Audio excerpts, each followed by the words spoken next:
მოგესალმებით მეგობრებო, მე კოტე ვარ, ყველას გილოცავთ ახალ წელს.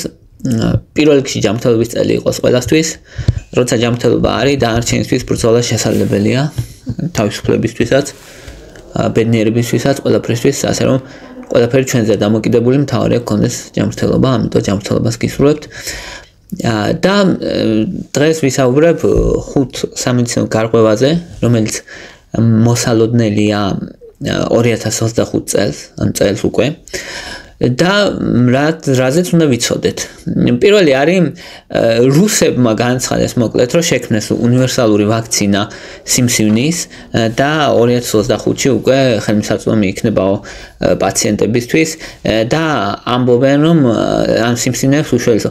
ეხლა ეს ძალიან პრობლემური საკითხია, ეს რუსების შექმნილი კი არ არის mRNA ვაქცინა, რომელიც BioNTech-მა რო შექმნა და Pfizer-მა ეგ ვაქცინა, ოღონდ ესენი ამბობენ, რომ უნივერსალური ფორმა შევქმნით, თუმცა საკამათოა, ანუ ექსპერტები მოკლედ არ ეთანხმებიან, იმიტომ რომ არაფერი კვლევები არ დაუდიათ, თუმცა ფაქტი არის, რომ არა ეს უკვე რუსებზე აღარ ვამბობ, დასავლეთში რამდენიმე სიმსივნეზე, მაგალითად მელანომების დროს, საშვილოსნოს ყელის სიმსივნის დროს, ფილტვების კიბოს დროს, რამდენიმე მოკლედ ძალიან მნიშვნელოვანი აგრესიული გლიობლასტომების დროს სიმსივნის საწინააღმდეგოდ შექმნეს ნამდვილად ვაქცინები, რომლებსაც მეტნაკლები ეფექტურობა აქვს, არ აქვს 100%-იანი ეფექტურობა, მაგრამ სადაც ერთი 30-40%-იანი ეფექტურობა აქვს, რაც ჩვენ რეალობაში ძალიან კაია მაინც, იმიტომ რომ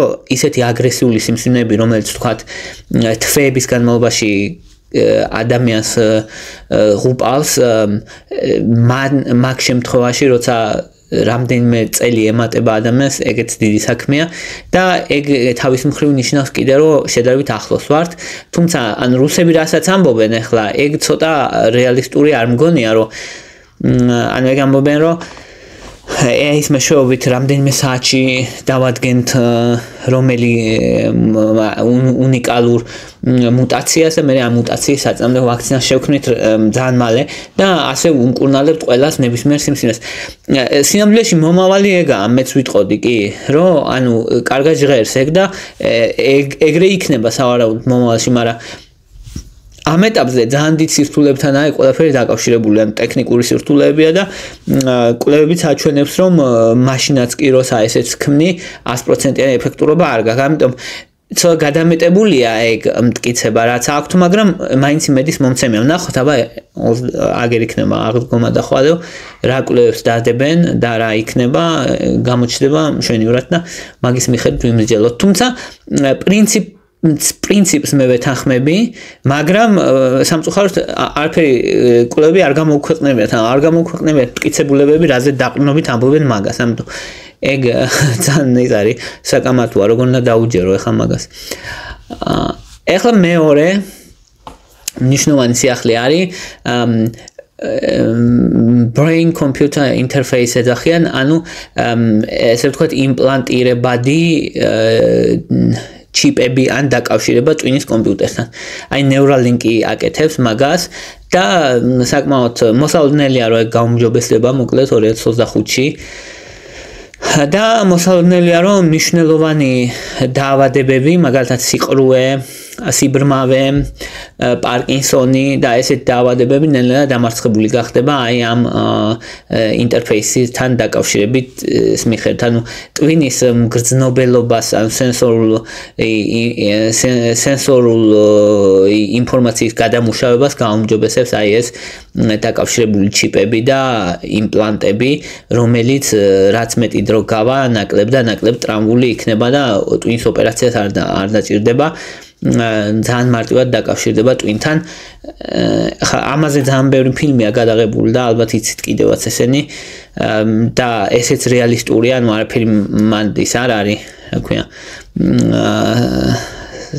ფანტასტიკა არ არის, მაგრამ ტექნიკის და დროის ამბავია ეგეც. ამიტომ მომავალში ბევრი ისეთ დაავადება, ან ბევრი ისეთ მდგომარეობა, სიყრუე მაგალითად, ან სიბრმავე იქნება დაძლეული, რაც ძალიან იმედის მომცემია. რა თქმა უნდა, წლები ჭირდება ამას. ესე მარტივად არ იქნება, თუმცა მნიშვნელოვან გარღვევებს ელოდებიან 2025-ში ამ ამბავში.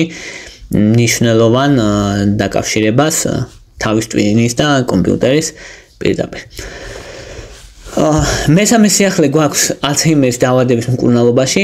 ალცჰეიმერის დაავადება რატოა პრობლემური იცით ალბათ, იმიტომ რომ ვერ შველით. დიაგნოსტირებასაც კი ადრეულ დიაგნოსტირებას აზრი არ აქვს, იმიტომ რომ მკურნალობა არ გვაქვს და გამოჩნდა რეალურად დონანემაბი, ესე ქვია ამ წამალს, რომელიც ამილოიდები რო გროვდება ალცჰეიმერის დაავადების დროს, მოკლედ ცილები გროვდება, რომელიც არ უნდა დაგროვდეს თავის ტვინში და აზიანებს თავის ტვინს. და მონიშნავს ამ ცილებს ეს წამალი და უჯრედებს, იმუნურ უჯრედებს ეტყვის, რომ აბა მიდი აალაგეთ აქედან და ისინიც აალაგებენ და თავის ტვინს უკთავდება, მოკლედ ეგ არის მექანიზმი, რითიც მუშაობს ეს ახალი წამალი, იმედის მომცემია, ან ძალიან კარგია.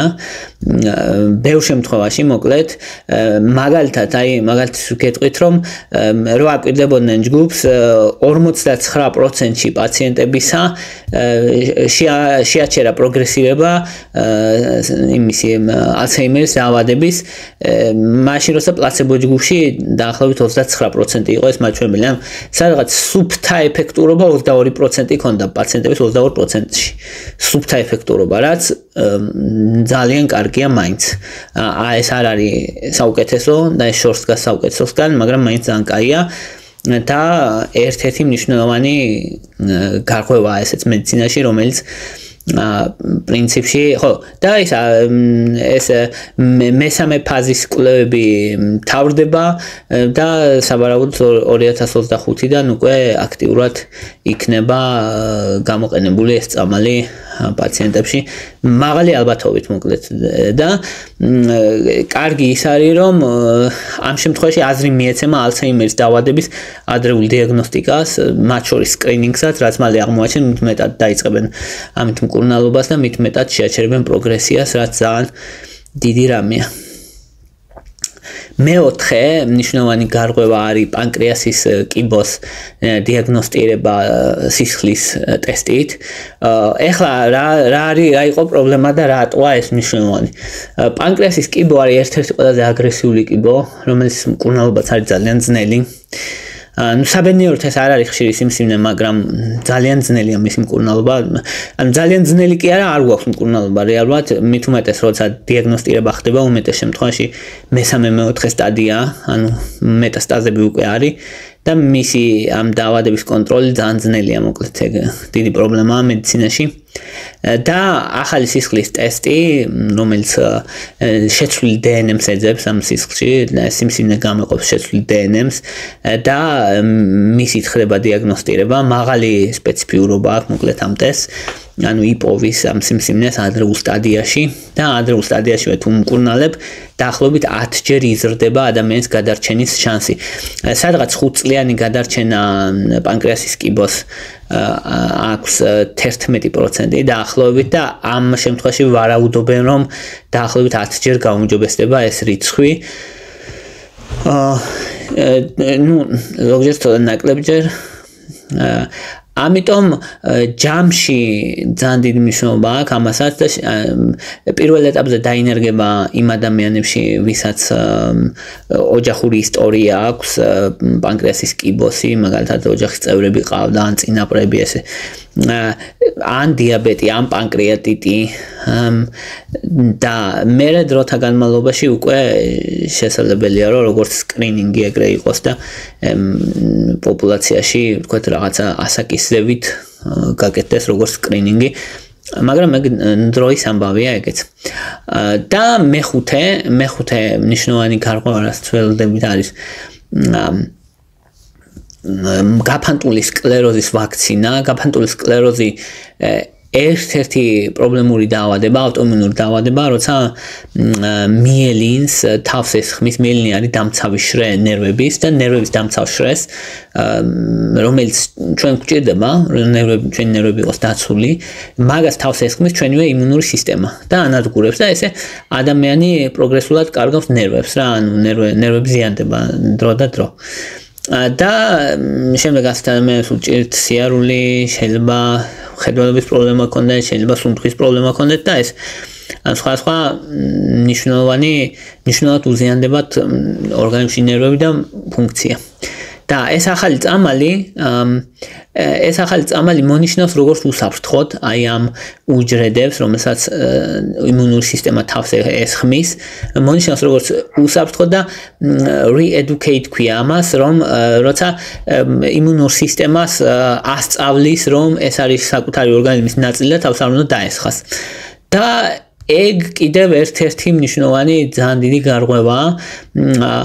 მაღალი შედეგიანობა აქვს ადამიანებს შორის თითქმის 50%-ში პაციენტებისაში მნიშვნელოვნად შეამცირა პროგრესირება ამ დაავადების, გაფანტული სკლეროზის, რომელიც მართლა დიდი პრობლემაა რეალურად და სავარაუდოდ დამთავრდება ეს მესამე ფაზის კვლევები 2025-ში და მალევე იქნება ეს ვაქცინა, რომელთაც პრინციპში უკვე გაფანტული სკლეროზი გაკონტროლებადი გახდება. აი ეს იყო რის თქმაც მინდოდა საკმაოდ მნიშვნელოვანი სიახლეები გვაქვს და მჯერა რომ კიდე ძალიან ბევრ რამეს მოიტანს 2025 წელი უკვე მედიცინის განვითარება AI-ის გამო აჩქარდა.